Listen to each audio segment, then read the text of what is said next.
just skim through the documents. That's all. Legal documents. He's so good. And Not legal advice. Not legal no, advice.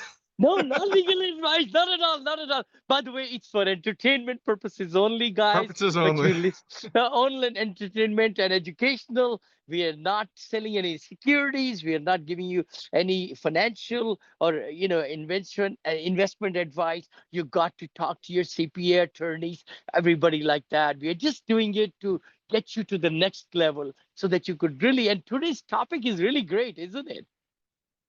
I love it. So, Vinny, today's principle is Wealth Principle 12, and you sent me a bunch of Mhm. notes. So we're going to go through those. We're going to do it as Yeah. quickly as we can so I can get back to the tour. Yeah. One of the things about this principle is that it's very long. So the description doesn't fit in YouTube or it doesn't fit in Facebook or LinkedIn. So here's the description of Wealth Principle 12. Your business must alleviate a frustration experienced by a large group of people who are willing to pay enough to make it worth your effort. Now, what Yeah. we chose, obviously, is multifamily investments. That is Yeah. something that everybody needs a house, right? It's a large group of people. And the house, Yes. if it's good enough quality, people will pay to live there. If your quality of your house is Yes. lower, you get lower quality tenants. If the house is higher quality, you get higher quality tenants. One of the houses I lived in, I was paying $3,200 a month. And I know in that Yes. neighborhood, that was the low end. So it Yeah. depends on location, depends on quality, and it depends on the ability for the people to pay.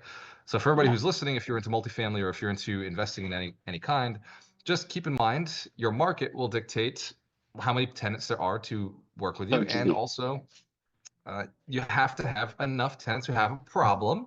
Last night I was on Vinny's mastermind. He was talking about how to solve some of those problems. He was talking about how do you find tenants.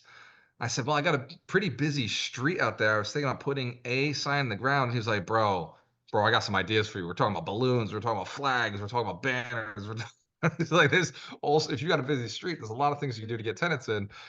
And more tenants means you can solve more problems, which means you can make the units better, which means you better get a better quality tenant, and it becomes a cyclical increase. So, Vinny, you're kind of the king of marketing. You're kind of, I would say, amazing at finding a niche that needs you. That's how you got into residential assisted living. That's how you got into the hospitality and hotels.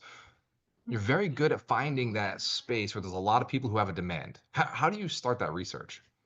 Very good. Very good. Thank you. Thank you, brother. Hey, thanks again for really coming and joining the mastermind last night. You added so much. You added so much to it, and a lot of people got so much out of it.